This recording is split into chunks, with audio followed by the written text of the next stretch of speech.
Fair ka pa? Gundo-gundo mo. Hmm? What's bothering you? Gusto ko nang... Ayoko maniwala kasi mabukan ko talaga. Skipper talaga. We still have enough time to figure out how to stop it. Ma'am! May I go out? Ah! Miss Mariano, ano ba? Actually po, Mrs. Watson po dapat. Kayo naman ni Kiefer? Pero... Paano? Hindi ko Sana hindi... You're so fun! এই পার্টের শুরুতেই আমরা JJ এবং জেফারকে দেখতে পাই। তারা দুইজন একে অপরের কাছেই ছিল। এই সিনটি দেখিয়েই লাস্ট পার্ট হয়তো শেষ হয়েছিল সিজন 1-এর। এখান থেকেই সিজন 2 শুরু হয়। একে অপরের সাথে তারা রোমান্টিক হতেই যাবে, তখনই আমাদের নায়িকা জেজের ঘুম ভেঙে যায়। তখন সে নিজেকে নিজের রুমে আবিষ্কার করে। স্কুল ইউনিফর্ম নিয়ে ভাবতে শুরু করে কি করবে। তখনই তার প্রথম দিনের স্কুলের কথা মনে পড়ে যায়। এতগুলো ছেলের মধ্যে সে একাই একজন মেয়ে ছিল। প্রথম দিন স্কুলে যাওয়ার পর কেউই তাকে পছন্দ করত না। তারপর তাদের সাথে বন্ধুত্ব, লাভ ট্রায়াঙ্গেল অনেক কিছুই তৈরি হয়ে যায়। এত কিছু সামনা করার পরও সবার সাথে সে এত মিলেমিশে কিভাবে থাকলো, এইসব সে মনে করতে চায় না। কারণ জেফারের কথা সে একদম মনে করতে চাচ্ছিল না, কিন্তু বারবার তার এই কথাগুলোই মনে পড়ছিল। তাই সে তার মুড পরিবর্তন করার জন্য স্কুলের জন্য তৈরি হতে শুরু করে। কিন্তু কেন জানি না তার আজ মন একদমই ভালো ছিল না। স্কুলে যাওয়ার জন্য সে বেরিয়ে পড়বে, তখনই তার মা আসে আর বলে তোমাকে নেওয়ার জন্য ইউরি এসেছে, সে নিচে তোমার জন্য অপেক্ষা করছে। এটা শুনে সে কিছুটা হ্যারান বোধ করে। তারপর সে চলে যায় আর নিচে গিয়ে সে তাকে দেখতে পায়। ইউরি তাকে বলে চলো আমরা স্কুলে যাই, ব্যাগটি আমার কাছে দিয়ে দাও। তখন সে বলে তাক, তোমাকে ব্যাগ বইতে হবে না, আমি ব্যাগটি নিতে পারবো। আচ্ছা তুমি এত সকাল কেন এখানে এসেছো? সে বলে আজ আমরা স্কুলে যাব, তাই ভাবলাম কেননা তোমাকে নিয়ে যাই, একা যেতে ভালো লাগতো না, তাই চলে এসেছি। তখনই তার বন্ধু আরেফ নামের একটি ছেলে এখানে চলে আসে। আর সে এসে জেজেকে বলে তুমি আমার সাথে চলো স্কুলে। তখন এখানে ইউরি তাকে জানায় যে সে তাকে নেওয়ার জন্য এসেছে। জেজে তখন তাকে বলে আমার ইউরির সাথে কিছু কথা রয়েছে, তাই আমি চাইলেও তোমার সাথে যেতে পারবো না, আমাকে ইউরির সাথেই যেতে হবে। গাড়িতে বসে ইউরি তাকে বলে আমাদের এঙ্গেজমেন্টের কথা কিন্তু স্কুলে কেউ জানে না, তুমি কি সবাইকে কিছু বলেছ? তখন ইউরি বলেন না, আমি কাউকেই কিছু বলিনি, তুমি তো আমাকে নিষেধ করেছো কাউকে কিছু বলতে, তাহলে বলো আমি কিভাবে বলতে পারি? তখন সে বলে ভালোই করেছো কাউকে কিছু না বলে, তবে হ্যাঁ আমাদের এঙ্গেজমেন্ট রিং যেহেতু আমাদের হাতেই রয়েছে, তাই যে কেউ যদি এইসব দেখে তাহলে আমাদের সন্দেহ করতে পারে। এটাকে আমরা কি করব বলো তো? তখন ইউরি বলে এক কাজ করতে পারি আমরা, এটাকে খুলে হাত থেকে আমরা গলায় পরতে পারি, বা তুমি চাইলে তোমার ব্যাগেও রেখে দিতে পারো। তখন সে বলে হ্যাঁ ভালো বুদ্ধি দিয়েছো, এটা চাইলে আমি গলায় চেইনের মতো পরতে পারবো, এটাই করি তাই না? তখন সে বলে হ্যাঁ এটাই করো। যখন সে বারবার বলছিল ইউরিকে যে আমাদের বিয়ের বিষয়টা কাউকে না বলতে, সে বিষয়টা নিয়ে কষ্ট পাচ্ছিল। তারপর সে রিংটি খুলে ফেলে আর চেইনের সাথে গলায় বেঁধে ফেলে, যার কারণে ইউরি তার দিকে তাকিয়ে থাকে। ইউরির খারাপ লাগলেও বিষয়টা সে প্রকাশ করে না, তার সাথে রোমান্টিক ওয়েতে মজা করতে শুরু করে। কিন্তু বিষয়টি কেন জানি না সে আনইজি ভাবে নেয়, এতে একদমই তার ভালো লাগে না। তাই সে বলে স্কুল চলে এসেছে, আমি চলে যাচ্ছি। গাড়ি থেকে নেমেই যে মনে মনে ভাবে কি করবে, কারণ সে কোনোভাবেই ইউরিকে ধোঁকা দিতে চাচ্ছিল না। সাথে জেফার তো ছিলই, যে কিনা তাকে পছন্দ করত। হয়তো সেও মনে মনে জেফারকেই পছন্দ করত, কিন্তু সে তো এটা প্রকাশ করতে পারবে না। ভাবে যে জেফারের কাছ থেকে তার দূরত্ব বজায় রাখতে হবে। তখনই এখানে জেফার চলে আসে আর তার সাথে রোমান্টিক ওয়েতে কথা বলতে শুরু করে। তখন যে তাকে জানায় যে তুমি খুব ভালো করেই জানো আমার এঙ্গেজমেন্ট ফিক্সড হয়ে রয়েছে ইউরির সাথে, তাহলে তুমি কেন আমার কাছে এইভাবে আসছো, আর আমি তোমার সাথে কথা বলতে চাই না। সে তাকে যতই তার থেকে দূরে সরানোর চেষ্টা করছিল না কেন, সে তো তার থেকে দূরে যাওয়ার নামই নিচ্ছিল না, আরও তার সাথে জোর জবরদস্তি করার চেষ্টা করছিল। এখানে আসলে জোর জবরদস্তি নয়, সে তার সাথে কথা বলার চেষ্টা করছিল আর বলছিল আমরা তো আর রিলেশনে নেই যে আমাদের বিষয়টা তোমার বয়ফ্রেন্ড বা উর্বি হাজবেন্ড জানলে প্রবলেম হতে পারে। তখন সে তার কাছ থেকে ছোটার জন্য একটু সরার চেষ্টা করে আর তার মাথা টুটে লাগার কারণে জেফারের অবস্থা খারাপ হয়ে যায়। তার মুখ দিয়ে রক্ত বের হতে শুরু করে, কিন্তু তারপরও সে ক্লাসে চলে যায়। ক্লাসে যাওয়ার পর আবারও এই সিঙ্গেল ছেলেগুলো, আর সে তো একাই মেয়ে ছিল এতগুলো ছেলের মধ্যে, সবাই তার দিকে তাকিয়েই থাকে। ক্লাসের সবাই তাকে ভালো খারাপ এইসব জিজ্ঞাসা করছিল। সবাই তাদের মস্তির মুডে ছিল। তাদেরকে দেখে তার মনে হয় সে পুরনো স্কুলে ফিরে এসেছে। কেন জানি না তার অনেক বেশি শান্তি লাগছিল। তখনই এখানে জেফার চলে আসে। জেফারকে দেখে সবাই জিজ্ঞাসা করে তোমার ঠোঁটে কোন সৌভাগ্যবান ব্যক্তি মারলো যে এইভাবে তোমার ঠোঁটের অবস্থা খারাপ হয়ে আছে। তখন তার অনেক বেশি খারাপ লাগে।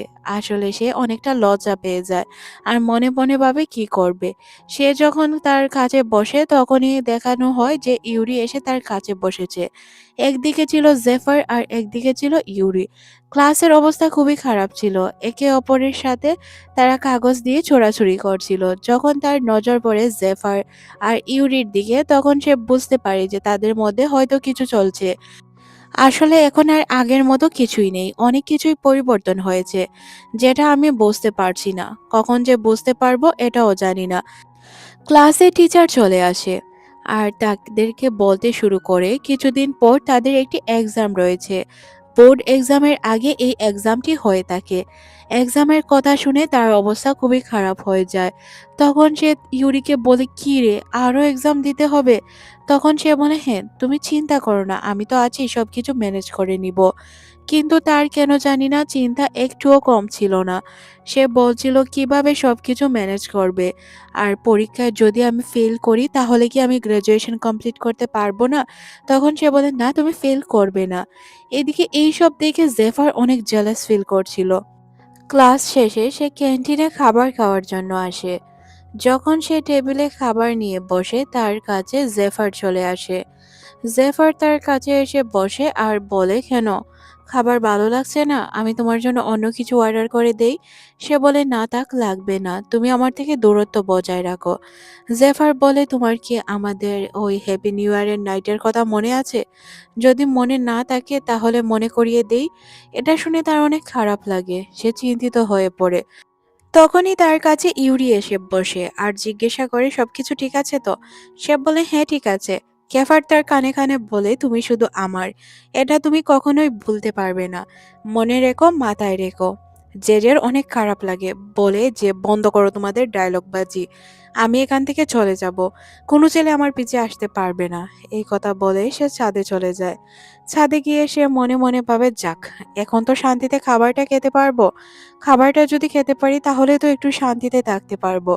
তখনই সে কাউকে কল করছিল, কিন্তু সে কল করার সাথে সাথেই শুনতে পায় তার পেছন থেকে কারো কথা বলার আওয়াজ। তখন সে পিছন ফিরে তাকিয়ে দেখতে পায় এটা তো তারই ক্লাসমেট, যার নাম ছিল ইদিস। সে ইদিসকে জিজ্ঞাসা করে কি হয়েছে। তখন সে বলে কি আর হবে, আমি একটি মেয়েকে ভালোবাসি, তাকে বলতে পারছি না অনেক দিন যাবত। তখন সে মনে মনে ভাবে যাক ভালো হয়েছে, তুমি তো একজনকে ভালোবাসো, তুমি তো নিজে জানো তুমি কাকে ভালোবাসো, এটাই অনেক কিছু। আমি তো এটাই বুঝতে পারছি না যে আমি কাকে ভালোবাসি, বা আদৌ কি কাউকে আমি ভালোবাসি কিনা এটাও বুঝতে পারছি না। এখানে সে অনেক বেশি কনফিউজ ছিল। সে তার বন্ধুকে জিজ্ঞাসা করে আচ্ছা তুমি কাকে ভালোবাসো এটা তো বলো। তখন সে একটি মেয়ের পিকচার দেখায়, মেয়েটি অনেক সুন্দর ছিল। তখন সে তার পিকচারটি দেখে বলে আরে এটা তো ফেই, ফেইকে তো আমি খুব ভালো করেই চিনি, সে তো আমাদের ক্লাসমেট, আমাদের স্কুলেই পড়ে, ফ্রেন্ড সার্কেলের মধ্যেই একজন, হয়তো সে আমাদের ক্লাসে না অন্য সেকশনে। আচ্ছা ভালোই হয়েছে, তুমি তাকে বলে ফেলো, তাহলে তুমি বুঝতে পারবে সে তোমাকে পছন্দ করে কিনা। ইদিস বলে যে না, সে হয়তো আমাকে রিজেক্ট করবে, তাই তাকে বলা উচিত হবে না, তুমি বলো এটা তুমি কাউকে বলবে না। তখন সে তাকে প্রমিস করে কাউকে বলবে না। তারপর সে তার বাসায় চলে আসে। বাসায় আসার পর দেখতে পায় তার বাসায় কেউ একজন এসেছে, কিন্তু কে এসেছে সে এটা জানতে পারে না। তারপর সে কিছুটা এগোলে দেখতে পায় এটা তো তার বন্ধু সিএন। সিএনকে দেখে সে জিজ্ঞাসা করে কিরে তুই কেন আমার কল রিসিভ করছিলি না? তোকে এতগুলো কল করলাম, তুই একটা কলও রিসিভ করলি না। তখন তার মা জানায়, আচ্ছা তোমরা দুইজন কথা বলো, আমি তোমাদের জন্য খাবার তৈরি করে নিয়ে আসছি। তখন সে বলে, কিভাবে আমি কল রিসিভ করতাম তোকে খুলে বলি। আমার ভাই আর আমার বাবা মিলে আমাকে লন্ডন পাঠানোর ব্যবস্থা করে রেখেছে। তারা চায় আমি লন্ডন গিয়ে লেখাপড়া কমপ্লিট করি, কারণ এখানে নাকি আমার লেখাপড়া একদমই হচ্ছে না। তাই তারা আমার ফোনটাও নিয়ে নিয়েছে, সাথে আমাকে রুমে বন্দি করে রেখেছিল, তাই তোর কল রিসিভ করতে পারিনি। সে বলে, আচ্ছা তাহলে তুই এখন কি করবি? তখন সে বলে, কি আর করব, বাসা থেকে পালিয়ে এসেছি। তখন আবার যে বলে, তাহলে তুই কোথায় থাকবি এখন? তখন সিয়ান বলে যে আমি তোর বাসায় থাকবো। তখন সে বলে, আচ্ছা তুই অনুমতি নিয়ে এসেছিস? বাবা মা কি জানে তুই আমার বাসায় থাকবি? তখন সে বলে, হ্যাঁ, তুই তোর বাবাকে জিজ্ঞাসা করে নে, দেখ উনি খুব ভালো করেই জানেন যে আমি তোর বাসায় থাকবো।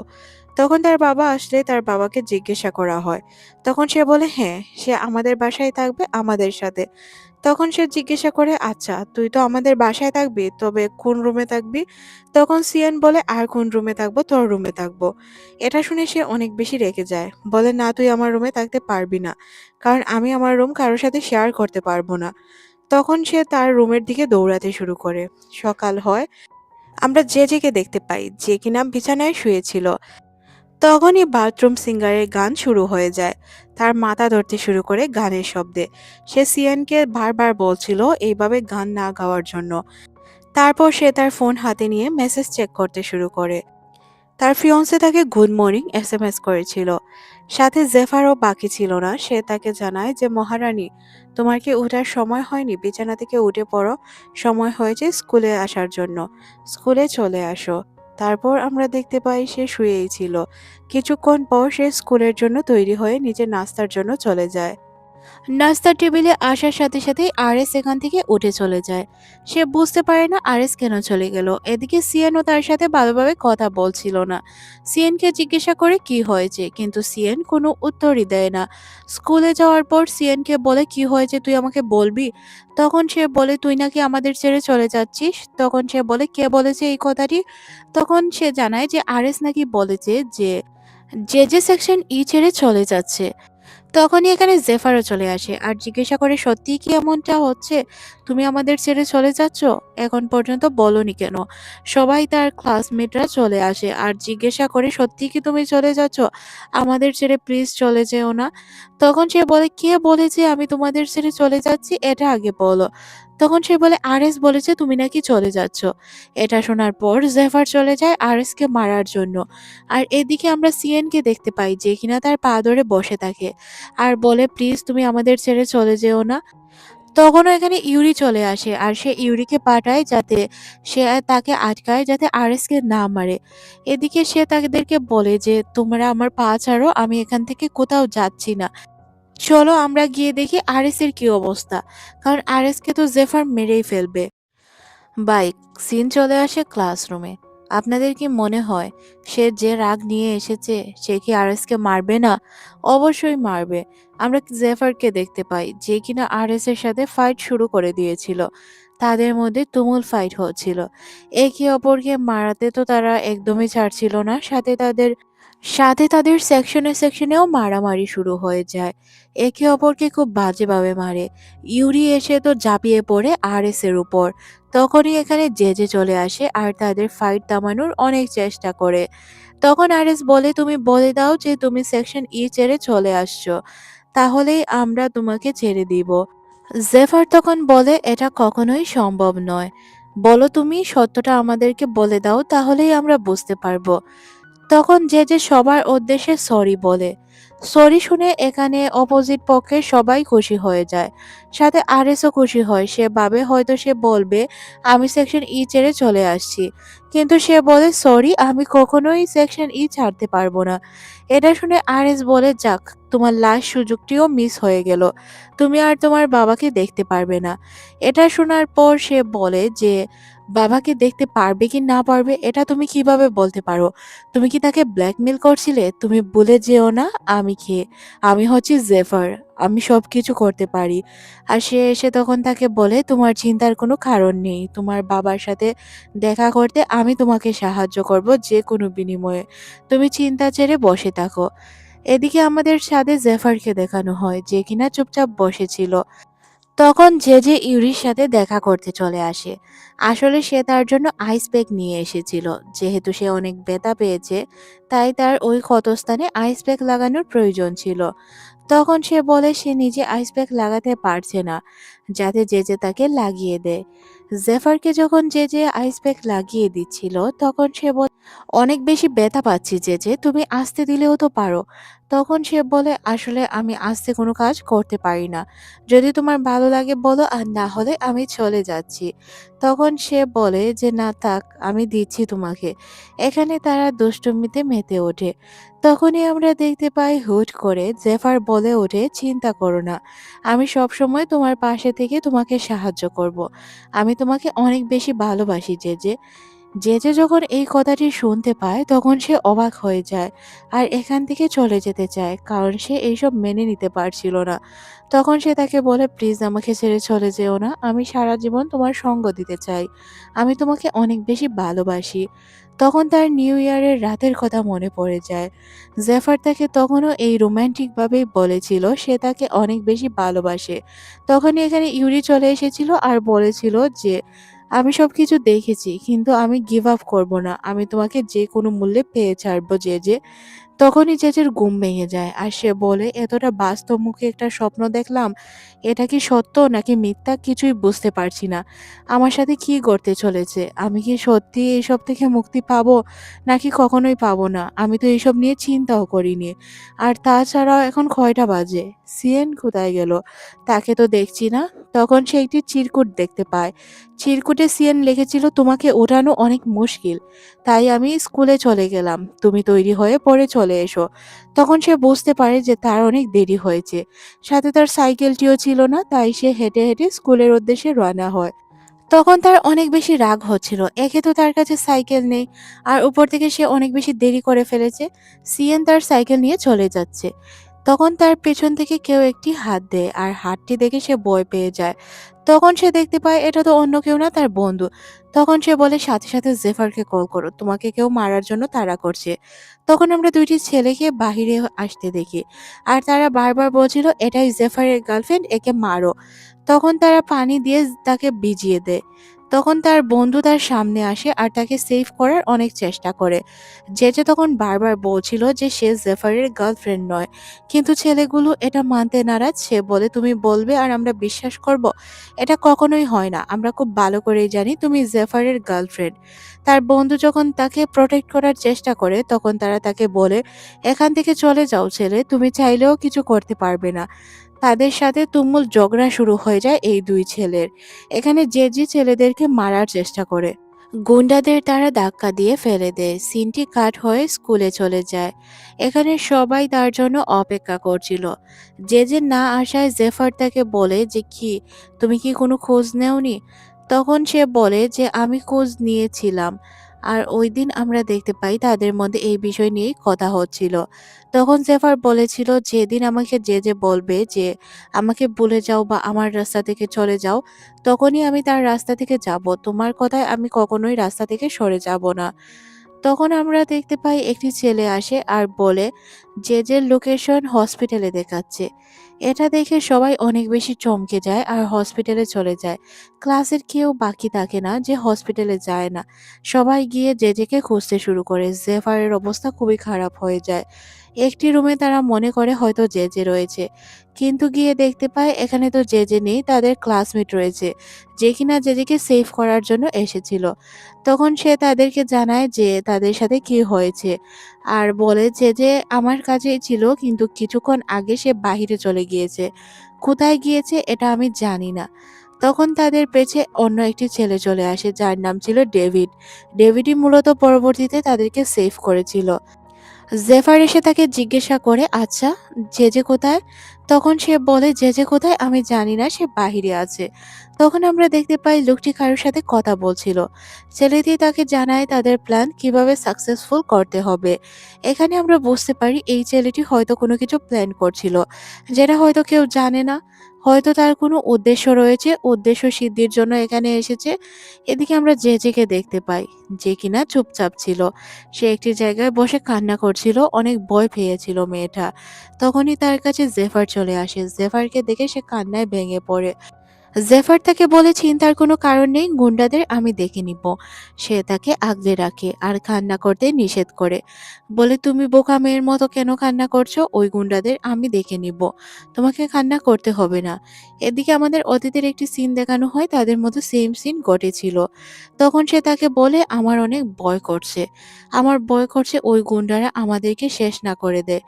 তখন সে বলে, পাগল নাকি তুমি, আমাদেরকে কিভাবে সে শেষ করবে এটা আমি দেখে নিব। ইউরি মনে মনে ভাবে, এইসব তো একদমই উচিত নয়, কারণ আমার তো অলরেডি বিয়ে ঠিক হয়ে আছে। আমি কিভাবে জেফারের প্রতি দুর্বল হতে পারি, এটা কখনোই সম্ভব নয়। তখন জেফার বলে, চিন্তা করো না, আমি সব সময় তোমার পাশে আছি। সে তো তার মনের কথা জানতো না যে সে কি নিয়ে চিন্তা করছে। তারপর সে তার জ্যাকেটটি তাকে উড়িয়ে দেয় আর বলে, কান্নার কোনো কারণ নেই, আমি তোমাকে সেফলি এখান থেকে নিয়ে যাব। তারপর সে তাকে কোলে ওঠায় আর যেতে শুরু করে। রাস্তায় তাদের সাথে দেখা হয়ে যায় তার ফিয়ন্সের। তখন সে তাকে দেখে বলে যে, কি হয়েছে তোমার? আমি কখনোই গিভ আপ করব না যে। ইউরির এই কথা শুনে তার মনে পড়ে যায় ওই গত রাতের স্বপ্নের কথা। সে ভাবে, এটাও কি স্বপ্ন? যদি এটা স্বপ্ন হয়ে থাকে তাহলে কেন আমাকে কেউ ঘুম থেকে জাগাচ্ছে না? আমি উঠতে চাই, এই স্বপ্নগুলো আমার কাছে কেন জানি না বিরক্তিকর লাগে। আমি নিজের কথা শুনবো, মনের কথা শুনবো নাকি কার কথা শুনবো, কিছুই তো বুঝতে পারছি না। কি করছে আমার সাথে, এইসব কি উচিত হচ্ছে নাকি ভুল, এটা তো বোঝানো অনেক কষ্টের। এখান থেকে সিন পরিবর্তন হয় ক্লাসে। এখানে আমরা জেজেকে দেখতে পাই, সবাই মিলে তাকে ফাইট শেখাবে। তবে এখানের কেউই খুব ভালোভাবে ফাইট জানতো না। জেজের অবস্থা খারাপ ছিল, সে ভাবছিল যে কিভাবে এদের কাছ থেকে মুক্তি পাওয়া যায়। তার এইসবে কোনো ইন্টারেস্ট ছিল না, সে মজাই নিতে পারছিল না। কারণ এখানে একে অপরের সাথে তারা যেভাবে ফাইট করছিল, এর থেকে ভালো ফাইট জেজে নিজেই জানতো।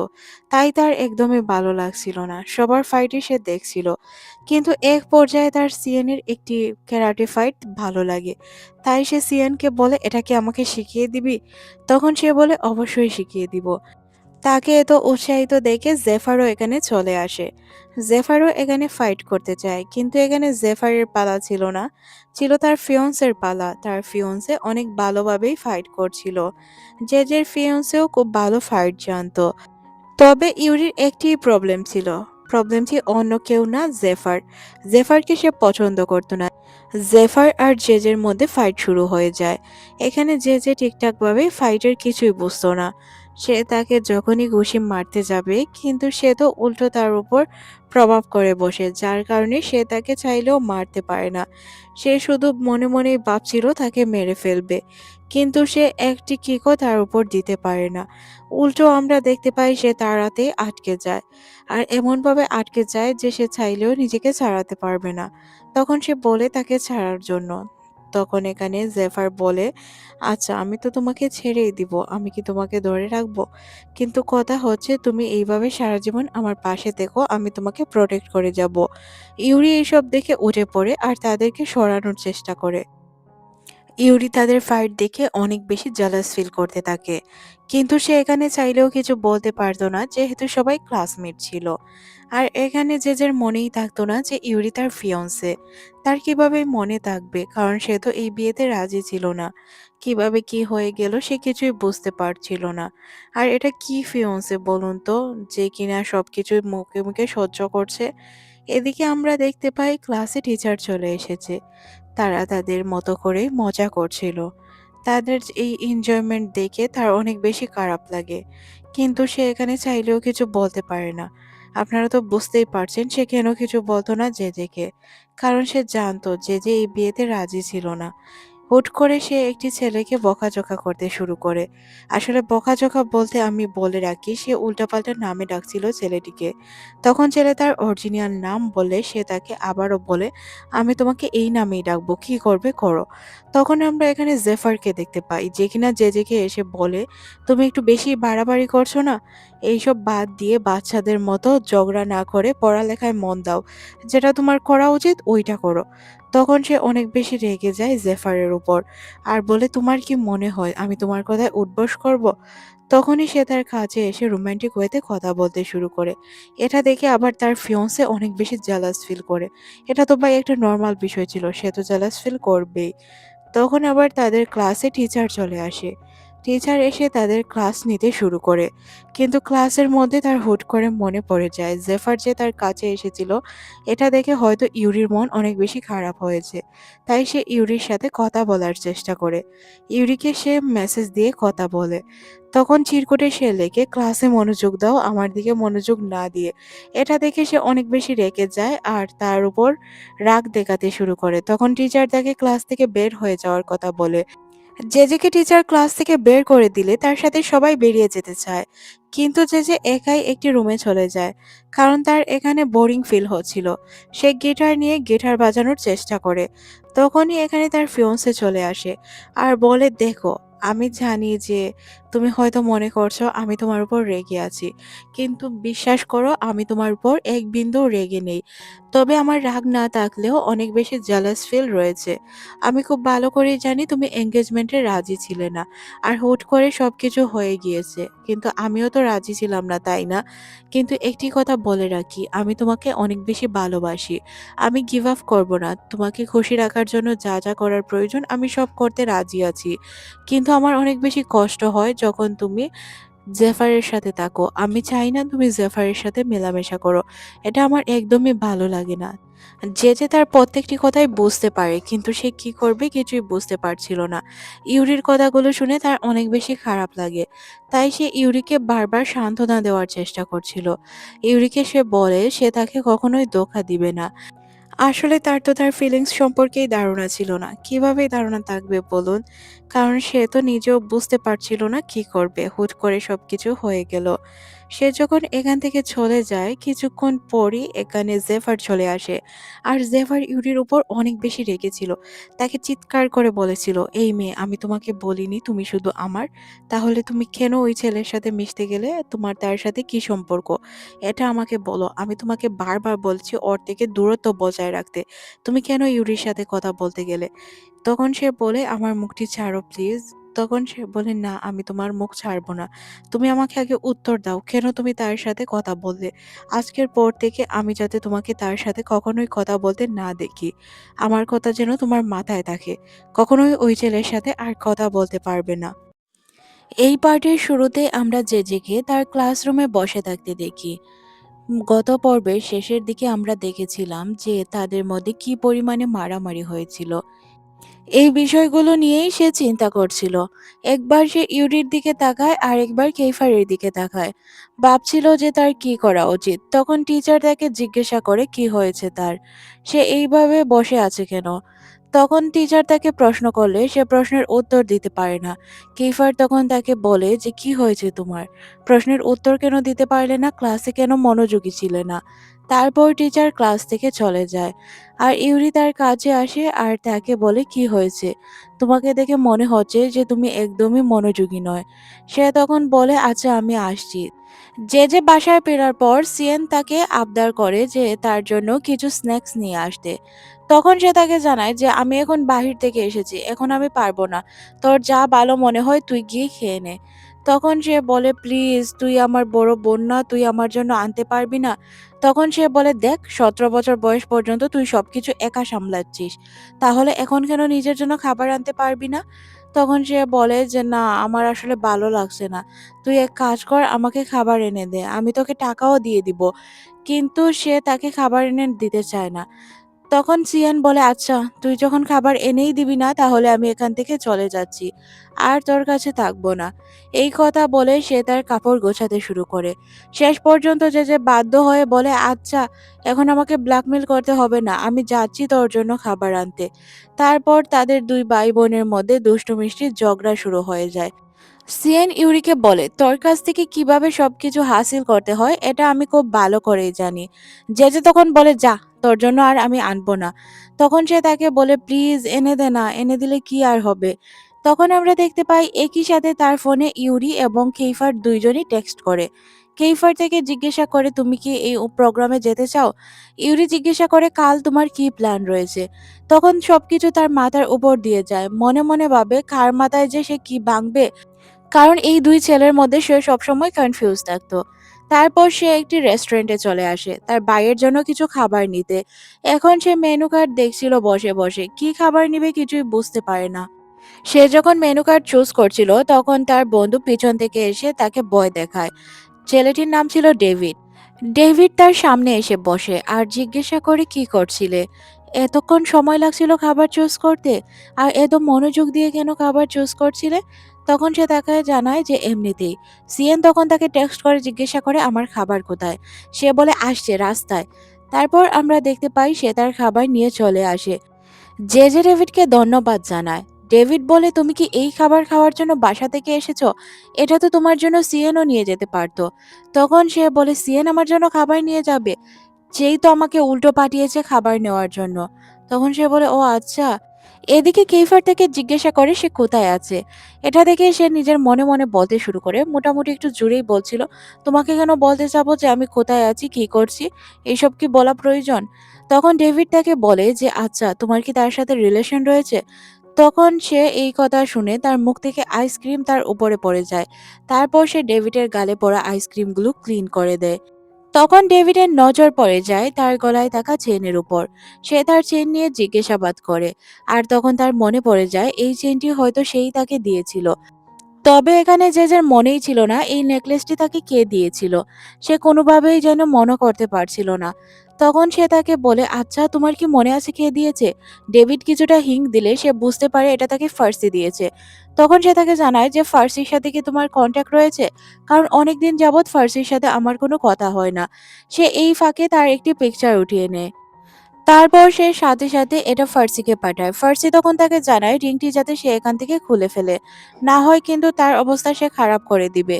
এটা শুনে যে বুঝতেই পারে না যে তাকে সে কেন এটা বলল।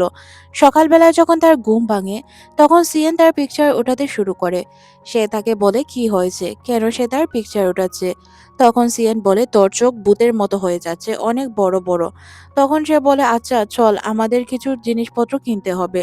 তখন সে তাকে বলে, তুই ইমানের সাথে চলে যা, আমি যেতে পারবো না। আমার আসলে আমার কিছু বন্ধু বান্ধবের সাথে দেখা করতে যেতে হবে। এখানে সে আরো বেশি রেগে যায়। তখনই তাকে কেইফার কল করে জিজ্ঞাসা করে, কি করছো তুমি?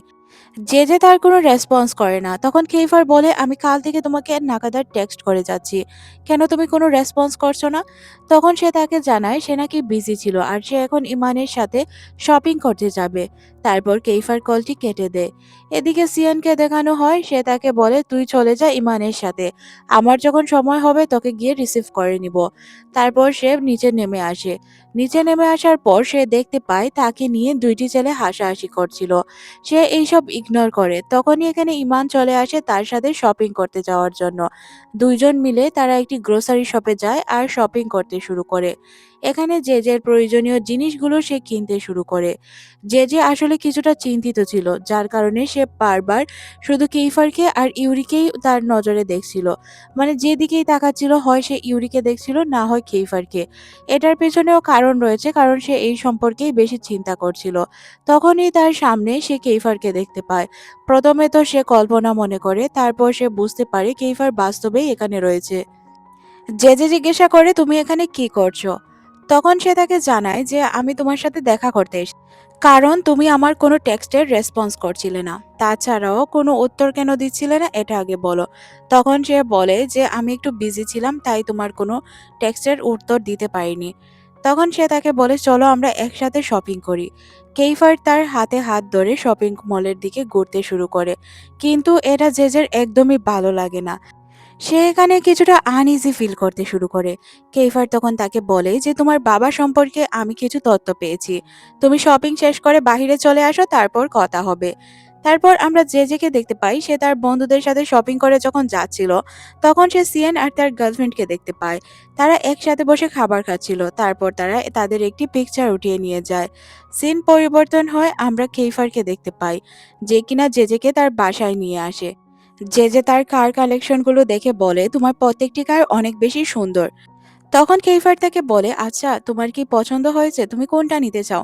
যেটা তোমার ভালো লাগে ওইটাই নিতে পারো, তুমি যদি চাও আমার বাড়িটাও আমি তোমার নামেই লিখে দিতে পারি। তখন সে বলে এটা একটু বাড়াবাড়ি হয়ে গেল না? কেইফার তখন বলে এখানে বাড়াবাড়ির কি হলো, বাড়াবাড়ির তো তুমি কিছুই দেখোনি। তুমি তোমার মাথায় একটি কথা সেট করে নাও, ইউরিকে যদি তুমি বিয়ে না করো তাহলে তুমি যা চাও তাই পাবে। তখন সে বলে আমি কি কোনো প্রোডাক্ট? তখন আবার সে বলে যে না, তার মানে আমি কথাটি চেঞ্জ করে দেই, আমি তোমার বিপদে সবসময় তোমার পাশে আছি। যে যে একটু ভিতরের দিকে যেতে শুরু করে, তখন সে দেখতে পায় এখানে তার অনেক বন্ধুরা রয়েছে যারা কিনা তার বাসা এনজয় করছিল। তারপর সে ল্যাপটপ খুলে তাকে কিছু পিকচার দেখায়। পিকগুলো নিউ ইয়র্কের ছিল, আর তাছাড়াও জেজের বাবার সাথে ফার্সি ছিল। এটা দেখে সে কনফিউজ হয়ে যায়, ফার্সির সাথে তার কি সম্পর্ক।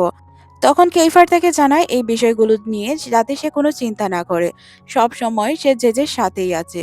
এটা শুনে জেজে কিছুটা শান্তি খুঁজে পায়। জেজে বাসায় এসে একা একা চিন্তা করতে শুরু করে আসলে তার সাথে কি ঘটছে। তখন সিয়েন তাকে এসে বলে কি হয়েছে, চিন্তা কেন করছো? তখন সে তাকে জানায় তার বাবার সম্পর্কে সে কিছু জিনিস জানতে পেরেছে। এটা শুনে সিয়েন বলে যে এটা তো ভালো বিষয়। জেজে তখন বলে হ্যাঁ ভালো বিষয়, কিন্তু বিষয়গুলো আমি কেন জানি না মেনে নিতে পারছি না। তখন সে বলে হ্যাঁ তোমাকে কিছু কথা বলার ছিল, আমার বোন বলেছে আমাকে অনেক সুন্দর একটি বাসা গিফট করবে, আমি ওই জায়গায় আমার সার্ভেন্টদের নিয়ে থাকবো। এটা শুনে জেজে তার দিকে তাকায়। সিয়েন তখন বলে চিন্তার কোনো কারণ নেই, একটি সার্ভেন্টের পোস্ট তোমার জন্য খালি রেখে দিব, তুমি চাইলে জয়েন করতে পারো। এটা শুনে সে সিয়েনকে তাড়িয়ে দেয় এখান থেকে। সিন পরিবর্তন হয়, সে ডেভিডের সাথে কথা বলছিল। সে ডেভিডকে বলে দেখো তোমাকে কিছু কথা বলি, তুমি ফার্সিকে বলে দিও তার সাথে আমার কি সম্পর্ক, এটা যদি সে রিভিল না করে আজকের পর থেকে আমি তার সাথে কখনোই কন্ট্যাক্ট করব না। এদিকে আমরা ফার্সি এবং ডেভিডকে দেখতে পাই, তারা ফোনে কথা বলছিল। ফার্সি তখন বলে তুমি খুব ভালো করেই জানো আমি কেন তোমাকে তার জন্য রেখেছি, তোমার গার্লফ্রেন্ডের চিকিৎসা কিন্তু খুব ভালোভাবেই হচ্ছে, তুমি শুধুমাত্র যে যেকে দেখে রাখবে, তার মানে এই নয় যে তুমি তার সাথে রিলেশনে জড়াবে বা তাকে পছন্দ করতে শুরু করবে, এইসব বিষয়ে তুমি সেফ থাকো। ডেভিড তখন আমরা দেখতে পাই যে যে পিকচারের দিকে তাকিয়ে থাকে। ডেভিডের সাথে ফোনে কথা শেষ হলে ফার্সি যখন বসেছিল তখন ফার্সির মা তার সাথে দেখা করতে আসে। ফার্সি তখন তার মাকে জানায় সে দেশে যেতে চায়। ফার্সির মা তখন তাকে জানায় যে সে এখনো পুরোপুরি সুস্থ হয়নি, তাই সে এখান থেকে যেতে পারবে না। তখনই এখানে ফার্সির বাবা চলে আসে। সিন শিফট হয় জেজের কাছে। ইউরি তাকে কল করে জানায় যে তারা একসাথে চার্চে যেতে চায়। জেজে কি ফ্রি রয়েছে? তখন সে আমতা আমতা করতে বলতে শুরু করে হ্যাঁ আমি ফ্রি আছি। তখনই আবার তাকে কেইফার টেক্সট করে জানায় যে তুমি কি ফ্রি? জেজে এখানে অনেক বেশি রাগ হয়, তার মনে মনে চিন্তা করতে শুরু করে এদের কি একসাথেই টেক্সট করতে হয়। তারপর সে তৈরি হয়ে এখান থেকে বাহিরে যেতে চায়। আন্টি তখন তাকে জিজ্ঞাসা করে সে কোথায় যাচ্ছে। তখন সে তাকে জানায় যে ইউরির সাথে সে একটু ঘুরতে যাচ্ছে, আসলে তারা চার্চে যাচ্ছে। তারপর তারা দুইজন চার্চে চলে যায়। চার্চে গিয়ে দুইজন বসেছিল, প্রার্থনা করছিল। তখন চার্চে থাকা কিছু মেয়েরা ইউরিকে দেখে অনেক কিউট বলে, আর তার সাথে জেজেকে দেখে বলে চাপড়ি গার্লফ্রেন্ড। এটা শোনার পর তার অনেক বেশি খারাপ লাগে। জেজে মনে মনে ভাবে যে ইউরি কেন এখন পর্যন্ত আমার সাথে রয়েছে। ইউরি তখন বলে যে দেখো, তোমার সৌন্দর্য দিয়ে আমি তোমাকে কখনো পছন্দ করিনি, আমার কাছে তুমি সবচেয়ে বেশি সুন্দরী। তারপর তাকে নিয়ে তার হোটেলে যায়। এখানে তারা বসে খাবার খাচ্ছিল। এখান থেকে সিন ফ্ল্যাশব্যাকে চলে যায়, আমরা জানতে পারি যে যে একদিন বলেছিল তার কাপকেক পছন্দ, যার কারণে সে এগুলো নিয়ে এসেছিল। তারপর সে ইউরির ছোটবেলার অ্যালবাম দেখতে শুরু করে। অ্যালবামের মধ্যে তাদের বন্ধুদের একসাথে একটি পিকচার খুঁজে পায়। ইউরি তখন বলে এটা আমাদের একসাথে শেষ পিকচার ছিল। তারপর তারা তাদের রান্না করে চলে যায় একসাথে রান্না করার জন্য। এখানে ইউরি তাকে বলে যে আমি তোমাকে কিছু জাপানিজ ভাষা শেখাবো। যে যে বলে কেন, আমি জাপানিজ ভাষা শিখতে যাব কেন? তখন ইউরি তাকে জানায় যে আমরা তো বিয়ের পর জাপান শিফট হচ্ছি তাই না, তাহলে ওই জায়গার ভাষা তো তোমাকে শিখতেই হবে। জেজের মন না থাকলেও সে শিখতে চায়, সে কিছু ওয়ার্ড বলেও। তখন ইউরি তাকে লাস্ট পর্যন্ত জাপানিজ ভাষায় আই লাভ ইউ বলে, কিন্তু জেজে এটা বলতে চায় না। তারপর আমরা ইউরিকে দেখতে পাই যে কিনা তার গালে কিস করে বসে। এটা দেখার পর জেজে অনেকটাই নার্ভাস ফিল করে আর সে তার আঙুল কেটে ফেলে। জেজের আঙুল থেকে যখন রক্ত ঝরছিল তখন তার অতীতের কিছু কথা মনে পড়ে যায় আর তার মাথা ঘুরতে শুরু করে। সে ঠিকঠাকভাবে কথাই বলতে পারছিল না। ইউরি তাকে সামলানোর অনেক চেষ্টা করে, কিন্তু সে এই ট্রমা থেকে বের হতে পারছিল না। এখান থেকে আমরা জানতে পারি তার অতীত অনেক ভয়ানক ছিল। হয়তো অতীতে তার সাথে এমন কোনো ঘটনা ঘটেছিল যেগুলো সে ঘটাতে চায়নি। সে একটি জায়গায় একা একা চুপচাপ বসে থাকে। ইউরি তার জন্য পানি নিয়ে আসে আর তাকে সান্ত্বনা দেওয়ার চেষ্টা করে। তাকে জানায় যে তার সাথে সে সবসময় আছে। তাকে কোনো বিষয় নিয়ে অযথা চিন্তা করতে হবে না। বিয়ের পর সে তার সবচেয়ে বেশি খেয়াল রাখবে, সবসময় তার পাশে থাকবে, তাকে কখনোই নিজের চোখের আড়াল করবে না। এই কথাগুলো যে শুধু শুনছিল, কিন্তু তার মনে কোনো কিছুই এফেক্ট করে না, কারণ সে তো ইউরিকে তেমন পছন্দ করতো না। তবে জেজের হাতে কিছু ছিল না, সে চাইলেও কিছু করতে পারতো না। ইউরির সাথে তার এঙ্গেজমেন্ট হয়েছে, যার কারণে সে বাধ্য হয়ে ইউরির সাথে কথা বলছে। ইউরি তাকে বলে যে চিন্তার কোনো কারণ নেই, তুমি থাকো, আমি আসছি। তারপর আমরা দেখতে পাই সন্ধ্যার দিকে ইউরি তাকে তার বাসার সামনে পৌঁছে দিয়ে আসে। ইউরি যখন তাকে তার বাসার সামনে রেখে আসে তখন সে তাকে জানায়, আচ্ছা তুমি চলে যাও, আমি একটু পর বাসার ভিতরে যাব। ইউরি তখন তাকে বলে যে তুমি ভিতরে চলে যাও, আমি তোমার জন্য অপেক্ষায় আছি। কিন্তু ইউরি এখান থেকে চলে যাওয়ার পরই কেইফার চলে আসে আর তাকে গাড়িতে বসতে বলে। সে আর কিছু করতে পারে না, গাড়িতে বসে পড়ে। তখন কেইফার তাকে জানায়, তুমি কি বুঝতে পারছো না আমি তোমাকে কি বলার চেষ্টা করছি? তুমি ইউরির সাথে কেন ছিলে? তোমাকে আমি ইউরির সাথে কখনোই সহ্য করতে পারি না। তুমি এক কেইফার তখন তাকে বলে, তুমি সারাদিন তার সাথে ছিলে, তুমি কি তাকে ভালোবাসো? তুমি যদি তাকে না ভালোবাসো তাহলে তার এঙ্গেজমেন্ট তুমি অ্যাকসেপ্ট কেন করলে? তখন সে তাকে বলে যে হ্যাঁ, আমি তাকে ভালোবাসি, যার কারণে তার এঙ্গেজমেন্ট আমি অ্যাকসেপ্ট করেছি। এটা শোনার পর কেইফারের অবস্থা খুবই খারাপ হয়ে যায়। সে কান্না করতে করতে বলে যে তুমি যে বলো যে এইসব সবকিছু মিথ্যে, তুমি এইসব মানো না, বা এইসব কোনো কিছুই সত্যি নয়। সবাই কেন ইউরিকে সাপোর্ট করে? সবাই ইউরিকে দুর্বল মনে করে, সবসময় সাপোর্ট করে। আর আমাকে অনেক বেশি স্ট্রং মনে করে, কিন্তু আমি এতটা স্ট্রংও নই। ছোটবেলা থেকেই আমি আমার বাবা-মাকে হারিয়েছি। বাবা থাকার পরেও বাবা নেই। আর মা তো মারা গিয়েছে। আমি যে নিজেকে কতটা অসহায় ফিল করি এটা কি তুমি বুঝতে পারো? তুমি কেন আমাকে কষ্ট দাও? তুমি আমাকে কষ্ট না দিলেও তো পারো। প্লিজ আমার সাথে এমনটা করো না। সে তাকে দেখে অনেক বেশি কান্না করতে শুরু করে আর বলে যে প্লিজ যে আমাকে ছেড়ে যেও না। আমি চাই না তোমার থেকে আলাদা হতে। আমি তোমাকে সবসময় ভালোবাসি আর ভালোবেসে যাব। আমি একবার নয় বারবার বলেছি তুমি শুধু আমার আর আমি তোমার। এই কথা বলে সে জেজেকে জড়িয়ে ধরে কান্না করতে শুরু করে।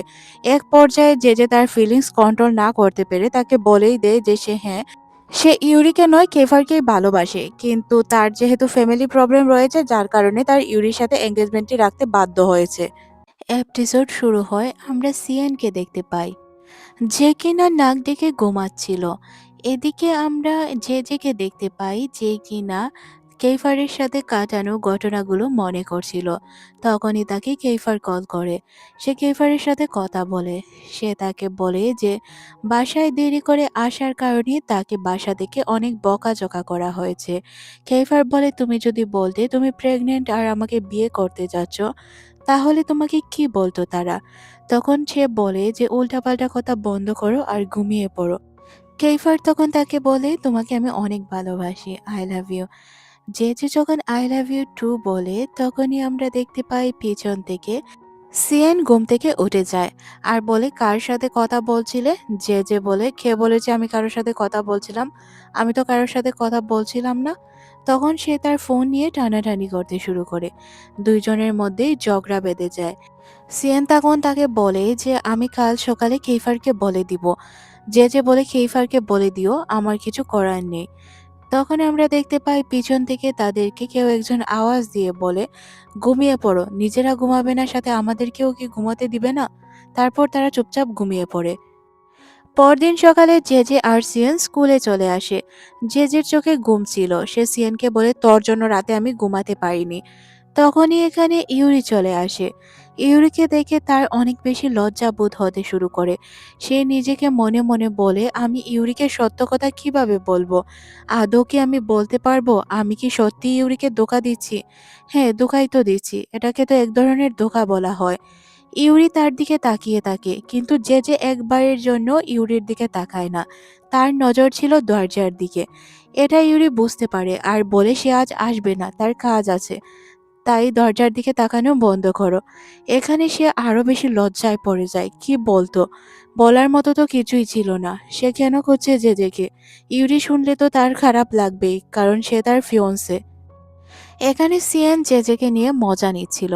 সে বলছিল, আমি খুব ভালো করেই জানি যে সে কেফারকে পছন্দ করে। কাল রাতে কি হয়েছিল জানো তোমরা? তখন জেজে হুট করে বলে ওঠে, তুই কিছুই বলবি না। তুই যদি কথা বলিস তাহলে তোকে শেষ করে দিব। তখন তার নজরে একটি কালো বিড়াল পড়ে। সে বিড়ালকে আনতে চলে যায়। তারপর আমরা দেখতে পাই যে রাতের বেলায় সে বিড়ালটিকে নিয়ে বক বক করছিল। হয়তো সে স্বপ্নে বিড়ালকে নিয়ে কিছু দেখেছিল, যার কারণে স্বপ্নে বকবক করছিল। এদিকে আমাদের ঝেঝেকে দেখানো হয়। সে খুবই চিন্তিত ছিল, কারণ কেফার আজ স্কুলে আসেনি। সে সিদ্ধান্ত নেয় কেফারকে কল করবে। কেফারকে সে কলও করে বসে। তখন জিজ্ঞাসা করে, আচ্ছা তুমি স্কুলে কেন আসোনি? তখন সে বলে যে কিছু প্রবলেম চলছে, তাই স্কুলে আসতে পারিনি। সে তার সাথে মিষ্টি মিষ্টি কথা বলতে শুরু করে। বলে, তোমাকে আমি অনেক বেশি মিস করছি। জেজে তখন বলে, আচ্ছা তাহলে কি এমন হয়েছিল যে তুমি আমাকে একটি টেক্সট পর্যন্ত করতে পারোনি? কেইফার তখন তাকে বলে, বললাম তো ফ্যামিলি প্রবলেম। জেজে তখন বলে, ফ্যামিলিতে এমন কি প্রবলেম হয়েছে যে তুমি সপ্তাহের পর সপ্তাহ স্কুলে আসতে পারবে না? তখন সে বলে, ফ্যামিলিতে প্রবলেম একটু বেশিই চলছে। জেজে তখন বলে, আচ্ছা আমাকে কি বলা যাবে না কি প্রবলেম চলছে? বললে কি দোষ হয়ে যাবে? তখন সে বলে, অবশ্যই বলা যাবে। আচ্ছা আমি তোমাকে বলছি। কাল সন্ধ্যার দিকে যখন আমি আমার বাড়ি ফিরি, তখন দেখতে পাই বাড়িতে সবকিছু অগোছালো, জিনিসপত্র ভাঙা। তারপর আমি আমার দুই ভাইকে ডাক দেই। সার্ভেন্ট সবকিছু পরিষ্কার করছিল। ভাইয়েদের যখন ডাক দেওয়া হয়, উপর থেকে ভাইরা নেমে আসে। তারপর আমি তাদেরকে দেখে কিছুটা নিঃশ্বাস ফেলতে পারি, কারণ আমার ভাইরা একদম ঠিকঠাক ছিল। তারপর তাদেরকে জড়িয়ে ধরি আর বলি যে, আচ্ছা ওই লোকটি কি আবার এসেছিল? তোদের সাথে কি অনেক খারাপ ব্যবহার করেছে? তখন তারা বলে যে হ্যাঁ, লোকটি এসেছিল। ছোট ভাইকে নেওয়ার চেষ্টা করেছে, কিন্তু আমি তাকে নিতে দেইনি। কেইফারের মেজো ভাই বলে, বড় ভাই তুমি কেন আমাদের একা ছেড়ে চলে গেলে? তুমি যেহেতু জানতে লোকটি আবারও আসতে পারে। কেইফার বলে, তোমরা চিন্তা করো না, তোমাদের ছেড়ে আমি আর কখনো কোথাও যাব না। তাহলে বড় ভাই এখন তোমার প্ল্যান কি? ও যদি ছোট ভাইকে যে কোনো সময় নিয়ে যায়? কেইফার তখন বলে, আমার বয়স যেদিন 18 বছর হবে ওই দিনই তোদের কাস্টাডি আমি নিয়ে নিব। তারপর সে কল করে একজন লয়ারকে। লয়ারকে কল করে সে সবকিছু জানায়। লয়ার বলে, এখন তুমি কি চাচ্ছ? তোমার দুই ভাইয়ের কাস্টাডি নিতে? তখন সে বলে, হ্যাঁ, দুই ভাইয়ের যদি কাস্টাডি না নেই তাহলে তো হবে না। আমি খুব ভালো করেই জানতাম মা মারা যাওয়ার পর লোকটি আবারও ফিরে আসবে আর আমার ভাইয়েদের মধ্যে একজনকে নেওয়ার চেষ্টা করবে। আমি তো আর সবসময় তাদের সাথে থাকতে পারবো না। যখন আমি সাথে থাকবো না তখন যদি সে আমার ছোট ভাইকে নিয়ে যায়, তাহলে আমি কি করব বলুন? আপনি একটি ব্যবস্থা করে দিন যাতে আমি আমার ভাইয়েদের কাস্টাডি নিতে পারি। লয়ারটি তাকে জানায় যে সে চেষ্টা করবে। একজন লয়ার হয়ে তার যতটুকু করা সম্ভব হবে সে সম্পূর্ণটাই তার জন্য করবে। তখন কেইফার মোটামুটি খুশি হয়ে যায়। সিন পরিবর্তন হয় পরদিন সকালে। তারা তিনজন স্কুলের জন্য প্রস্তুত হয়। কালো একটি ব্যান নিয়ে কিছু লোক আসে আর তিনজনের নাম ধরে জিজ্ঞাসা করে, তারা কি তোমরাই? তখন তারা বলে হ্যাঁ। তখন বলে, আমরা ওয়েস্টার্ন গ্রুপ থেকে এসেছি। তোমাদের প্রয়োজনীয় প্রত্যেকটি জিনিস এই ব্যানের মধ্যে রয়েছে। তোমরা তিনজন ব্যানের ভেতর উঠে বসো। তখন এখানে সিয়ান বলে যে হয়তো এটা কেফারের বাবা পাঠিয়েছে, কারণ কেফারের বাবার কোম্পানির নাম এটা। যে কোনো কিছু বোঝার আগেই সে গাড়িতে উঠে বসে। যেহেতু যে গাড়িতে উঠেছিল তাই আর এরিসও গাড়িতে উঠে বসে। গাড়িটি একটি রাজপ্রাসাদের মতো বাড়িতে এসে থামে। তখন তারা বের হয়ে দেখতে পায় এখানে তো তাদের পুরো স্কুল টিম রয়েছে। তাদের ক্লাসের সব স্টুডেন্টরা রয়েছে। কেইফারের আব্বু বের হয়ে তাদের উদ্দেশ্য করে বলে যে, কেমন আছো বাচ্চারা? তখন এরিস বলে ওঠে, আপনি কেন এখানে আমাদের ডেকেছেন? তখন সে বলে যে আচ্ছা, আমার ছেলের বন্ধুদের সাথে কি আমি কিছুটা সময় কাটাতে পারি না? একবার খাবার খেতে পারি না? তাদেরকে খাবার খাওয়াতে পারি না? তোমরা ভিতরে আসো, আমি তোমাদের এমনিতেই রেখেছি। তখন যে লক্ষ্য করে এখানে কেইফার, ইউরি, তার ছোট ২ ভাই সবাই এসেছে। জেজেকে আলাদা একটি রুমে নিয়ে যাওয়া হয়, যেখানে কেইফার, ইউরি আর তার ২ ভাই ছিল। তখন কেইফারকে জেজে জিজ্ঞাসা করে এখানে কি হচ্ছে? কেইফার বলে আমি খুব ভালো করেই জানি এখানে ছোট ভাইকে নেওয়ার প্ল্যান চলছে। উনি মূলত এখানে আমাদের ডেকেছে ছোট ভাইকে নিজের প্ল্যানের অংশ বানানোর জন্য। উনি কোনো কিছুই স্বার্থ ছাড়া করে না। ওনার প্রত্যেকটি কাজের পিছনে লুকিয়ে আছে কোনো না কোনো স্বার্থ। মেজো ভাই তখন বলে ওঠে আমার মনে হচ্ছে এখন ওনার একটাই স্বার্থ, আমাদের ছোট ভাইকে নেওয়ার। উনি কি আমাদের ছোট ভাইকে সত্যিই আমাদের থেকে আলাদা করে দিবে, নাকি কি করবে? কোনো কিছুই তো বুঝতে পারছি না। উনি কেন পুরো স্কুলকে একসাথে রেখেছে?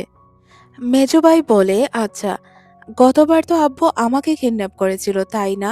এইবার সে কি করবে কোনো কিছুই বুঝতে পারছি না। কেইফার তখন জেজেকে বলে তুমি আমার কথা মন দিয়ে শুনো। তুমি যদি দেখতে পাও যে এখানে কোনো গন্ডগোল হচ্ছে বা বাবা নিজের কোনো স্বার্থসিদ্ধির জন্য আমাদের ক্ষতি করার চেষ্টা করছে, তুমি মেজো ভাই এবং ছোট ভাইয়ের সাথে পালিয়ে যাবে। আমার চিন্তা তুমি করবে না। তখন জেজে বলে এটা কি বলছো? এটা কিভাবে সম্ভব? তখন সে বলে হ্যাঁ, আগেরবার মেজো ভাইকে কিডন্যাপ করা হয়েছিল। তারপর আমি এখানে চলে আসার কারণে হয়তো তার কোনো ক্ষতি হয়নি। বাবা যে কোনো মুহূর্তে যে কারো ক্ষতি করতে পারে। মেজো ভাই তখন জেজেকে বলে কেইফারের চিন্তা তোমাকে করতে হবে না। কেইফার নিজেকে সেভ করে এখান থেকে পালাতে পারবে। বাবা কেইফারের কোনো ক্ষতি করবে না। তবে কোনো ঝামেলা হলে যদি আমরা এখানে থাকি, তাহলে আমাদেরকে বন্দি বানিয়ে উনি কেইফারকে দিয়ে যে কোনো কাজ করাতে পারবেন। তখন যে বলে যে না, আমি কেইফারকে রেখে কোথাও যেতে পারবো না। কেইফার বলে আমার কথা বোঝার চেষ্টা করো, সিচুয়েশন অনুযায়ী কাজ করতে হবে। তারপর সে তার ভাইদেরকে বলে ইউরি তুমি ভাইদেরকে বাহিরে নিয়ে যাও। জেজেকে সে জড়িয়ে ধরে বলে চিন্তার কোনো কারণ নেই, তোমাকে আমি যে কোনোভাবে সেভ করে নিব। অনেক বেশি মিস করছিলাম তোমাকে। তারপর তারা বাহিরে চলে আসে। বাহিরে আলিশানভাবে খাবারের আয়োজন করা হয়। সিয়েন এখানে জেজেকে বলে কেইফারকে কি বলে দিব তোমার যে একটি বয়ফ্রেন্ড রয়েছে? ইউরি এসে জিজ্ঞাসা করে কি কথা হচ্ছিল তোমাদের মধ্যে? সিয়েন বলে আরে না, তেমন কিছু না, খাবার নিয়ে কথা বলছিলাম, আমি খাবার খেতে চাই। তখন সে বলে তাহলে খাবার খেয়ে নাও। জেজে তখন বলে হ্যাঁ, আমরা এখন সবাই মিলে খাবার খাবো। খাবার খাওয়ার পর দেখা যাবে কি হয়। তখনই আমরা দেখতে পাই এখানে কেইফারের বাবা চলে আসে আর কেইফারকে বলে তোমার সাথে কিছু কথা ছিল। একটি পেপার রয়েছে, এখানে তোমাকে সাইন করতে হবে, কারণ তুমি আমার কাছ থেকে যে টাকাগুলো নিয়েছো ওইগুলো তোমাকে ফেরত দিতে হবে। তখন এখানে কেইফার বলে যে সবগুলো টাকা কিন্তু আমার মায়ের, আমি কোনো কিছুতেই সাইন করতে পারবো না, আমি সাইন করতেও চাই না। এখানে তাদের মধ্যে তুমুল ঝগড়া শুরু হয়ে যায়, এক প্রকারে হুলস্থুল তৈরি হয়ে যায়। তখনই যে নজর পড়ে এখানে ক্যামেরা রয়েছে, তার মানে কি ক্যামেরাতে সবকিছু রেকর্ড হচ্ছে। কেইফারের বাবা লোক তাদের সবাইকে একটি জায়গায় নিয়ে যায় আর তাকে বলে যে তোমার ছোট ভাইকে এখানে ডাকো। ছোট ভাই যদি এখানে না আসে তাহলে তোমাদের সবাইকে মারা যেতে হবে। ছোট ভাইকে এখানে আসতেই হবে। যে সবকিছু মিলিয়ে অনেক চিন্তিত হয়ে পড়ে, কারণ সে আগে থেকেই জানতো ছোট ভাইকে এখানে আনলে প্রবলেম ক্রিয়েট হতে পারে। তখন কেইফার বলে তোমার সব প্রবলেম আমার সাথে, তাহলে আমার সাথে কথা না বলে ছোট ভাইদেরকে কেন ডাকছো? তারা এখানে আসবে না। তখন সে বলে তাকে আসতেই হবে। কেইফারের বাবার লোক সবাইকে বসতে বলে, শুধু কেইফারকে দাঁড়িয়ে থাকতে বলে। কেইফার দাঁড়িয়েছিল, তাকে খুব বাজেভাবে তার বাবা মারে। মারার কারণে এখানে যে বলে যে কেইফারকে মারা বন্ধ করে দিন। তখন কেইফারের বাবা বলে যে আমার ছেলে যদি আমার সোজা কথা না শুনে আঙুল তো আমাকে বেঁকাতেই হবে, তাই না? তাকে যে কোনো বিনিময়ে আমাকে কাজ করাতে হবে। বাবা হিসেবে তাকে শাসন করা আমার দায়িত্ব। যে তখন বলে এটাকে দায়িত্ব বলে না, এটাকে শাসনও বলে না, আপনি তার উপর অত্যাচার করছেন। সব বাচ্চারা কেইফারকে বাঁচাতে চায়, কিন্তু কেইফারের বাবার গুন্ডাদের কারণে সে তাকে বাঁচাতে পারে না। কেইফার লাস্ট পর্যন্ত সাইন করতে রাজি হয়ে যায়। এখানে আমরা জানতে পারি যে কেইফারের বাবা কেইফারের ভাইয়ের কাস্টাডি নেওয়ার জন্য তাকে দিয়ে সাইন করাতে চাচ্ছিল। এখানে যে রেগে যায় আর তাকে থামতে বলে। জেজের দিকে তখন সে বন্দুক তাক করে। জেজে বলে আপনার কি মনে হচ্ছে আপনার এই বন্দুকে আমি ভয় পাচ্ছি? ভয় পাচ্ছি না, কারণ আমি খুব ভালো করে জানি আপনি কোনো স্টুডেন্টদের খুন করতে পারবেন না। কারণ আপনি যদি আমাদের মধ্যে যে কাউকে খুন করেন, তাহলে তো আপনার ইমেজ খারাপ হবে, সাথে আপনার কোম্পানির নাম খারাপ হবে, রেপুটেশন নষ্ট হবে। এটা তো আপনি চান না, তাই না? যদি এটা না চান তাহলে আমাদেরকে ছেড়ে দিন। এইভাবে আর কতক্ষণ আমাদেরকে বন্দি করে রাখবেন? বন্দি করে তো কোনো লাভও হবে না। তারপর সে তার লোকদেরকে নিয়ে চলে যায় আর তাদেরকে এখানে ছেড়ে দেয়। এখানে যে তখন মাটিতে লুটিয়ে পড়ে, মানে তার অনেক ভয় ছিল ভিতরে, কিন্তু সে এতক্ষণ সাহস করে কথা বলেছে, এটাই বেশি ছিল। তার বন্ধু বান্ধব এসে তাকে জিজ্ঞাসা করলে সে বলে, হ্যাঁ, অনেক বেশি ভয় পেয়েছি, কিন্তু এইভাবে যদি কথা না বলতাম তাহলে কি আমরা এখানে বাঁচতে পারতাম? এইদিকে আমাদের কেইফারকে দেখানো হয়, যে কিনা জেজেকে অনেক বকাঝকা করছিল। বলে, তুমি কি জানো এই লোকটা একটা জানোয়ার? সে কতগুলো লোককে আজ পর্যন্ত খুন করেছে। তুমি কেন তার সামনে গেলে? কেন এত জোরে জোরে কথা বলতে গেলে? তোমাকে কে বলেছিল এত বাহাদুরি দেখানোর জন্য? যদি এখানে আমাদের কিছু হয়ে যেত, তখনই তার ছোট ভাই এখানে ছুটে আসে। ছোট ভাইকে দেখে মোটামুটি সবাই শান্ত হয়। এখানে সবাই জেজের জন্য চিন্তিত ছিল। সিন পরিবর্তন হয়, আমরা জেজে এবং সিয়েনকে দেখতে পাই। তারা আইসক্রিম খাচ্ছিল। কেইফার তখন জেজেকে টেক্সট করে, কিন্তু সে এইসবে পাত্তা দেয় না। তারপর আমরা দেখতে পাই সে আবারও আইসক্রিম খেতে শুরু করে। তখনই সিএনের ফোনে টেক্সট আসে। সে যখন টেক্সটটি পড়ে তখন সে দেখতে পায় তাকে কেইফার টেক্সট করে জানিয়েছে জেজে যদি নিচে না যায় তাহলে সে উপরে চলে আসবে। এটা শুনে জেজে অনেক বেশি ভয় পেয়ে যায় আর সাথে সাথেই নিচে চলে যায়। তারপর আমরা দুইজনকে গাড়িতে দেখতে পাই। কেইফার বলে, আমি তোমাকে কিছু বলতে চাই। জেজে তখন বলে, হ্যাঁ, কি বলবে? আমি খুব ভালো করেই জানি। এটাই তো বলবে, কি প্রয়োজন ছিল নিজের জান বাজি রেখে আমার ভাই এবং আমাদেরকে বাঁচানোর? না বাঁচালেও পারতে, এত বাহাদুরি না দেখালেও পারতে। আমি বলে রাখি, হ্যাঁ, আমি অনেক বেশি ভয় পেয়েছি, এখনো আমি ট্রমার মধ্যে রয়েছি। কি হতো যদি আমাদেরকে সে খুন করে ফেলতো? কেইফার তখন বলে, আমি খুব ভালো করেই জানি আমার বাবা কেমন, তাই তোমাকে বলেছিলাম এই বিষয়গুলো নিয়ে কথা না বলার জন্য। তখন জেজে বলে, আচ্ছা, তুমি আমার সাথে শেয়ার করতে পারো, তোমার বাবা এমন কেন করে? তোমার যদি ভালো লাগে তাহলেই শেয়ার করো। তখন সে বলে, ছোটবেলা থেকেই আমার বাবা সবসময় আমাকে কম্পিটিশনে রাখতো। যদি কোনো কিছুতে আমি হেরে যেতাম তাহলে সে অনেক বেশি রেগে যেত আর আমাকে অনেক কথা শোনাতো।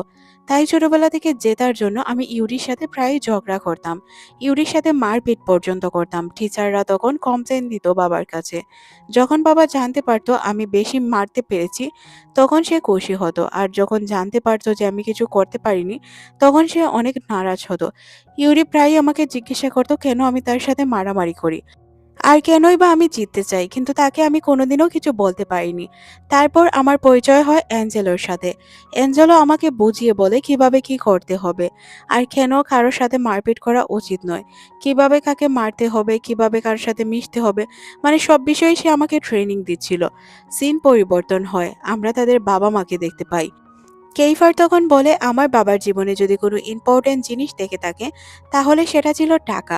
কিছু ডকুমেন্ট নিয়ে আমার বাবা প্রায়ই আমার মাকে মারধর করত।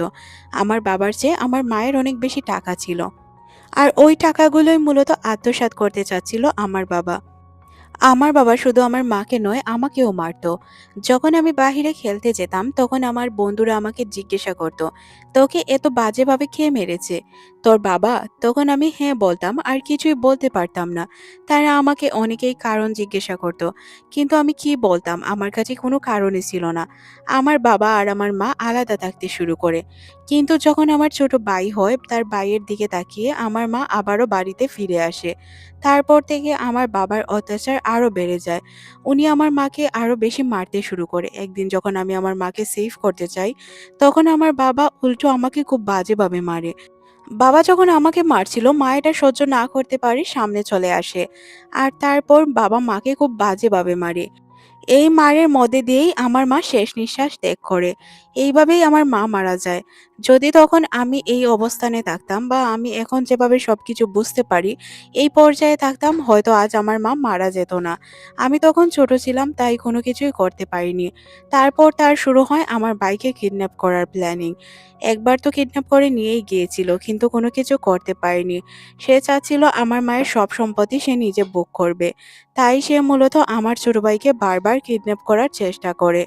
তখন যে বলে, আমি দুঃখিত, আমি কখনোই বুঝতে পারিনি তোমার জীবন এত কষ্টের। আমি মনে করতাম হয়তো আমি এক দুর্ভাগিনী যার কপালে সবসময় দুঃখ লেখা থাকে, কিন্তু আমি কখনো বুঝতে পারিনি আমার জীবনের থেকেও খারাপ জীবন কারো হতে পারে। আজ তোমার গল্প না শুনলে আমি হয়তো জানতাম না তোমার জীবনে কতটা কষ্ট রয়েছে। জেজে জিজ্ঞাসা করে, আচ্ছা তুমি তারপর তাদের থেকে দূর কিভাবে হলে? তখন সে বলে তার বাবাকে সে নাকি বাসা থেকে বের করে দিয়েছে।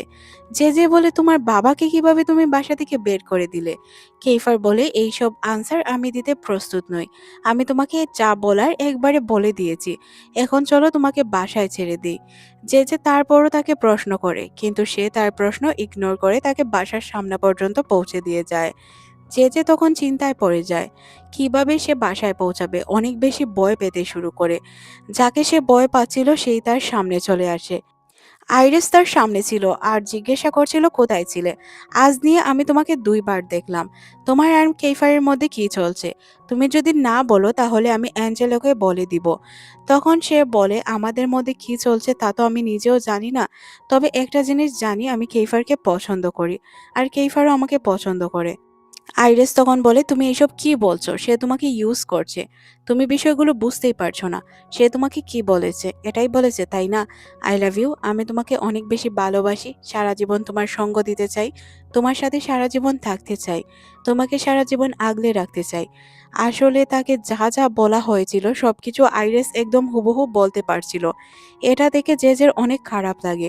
তার চোখে পানি চলে আসে। সে মনে মনে ভাবে কেইফার হয়তো তাকে ধোঁকা দিচ্ছে। এটা সে বুঝতেই পারেনি। তখন সে বলে যে হ্যাঁ, কেইফার তোমাকে ধোঁকা দিচ্ছে। আজ পর্যন্ত একই কথা সে কতগুলো মেয়েকে বলেছে, হয়তো সে এটা নিজেও জানে না। এই কথা বলে সে এখান থেকে চলে যায়। এদিকে আমরা জেজেকে দেখতে পাই, তার চোখে পানি ছিল। সে অনেক বেশি চিন্তিত ছিল, কি করবে কিছুই যেন বুঝতে পারছিল না।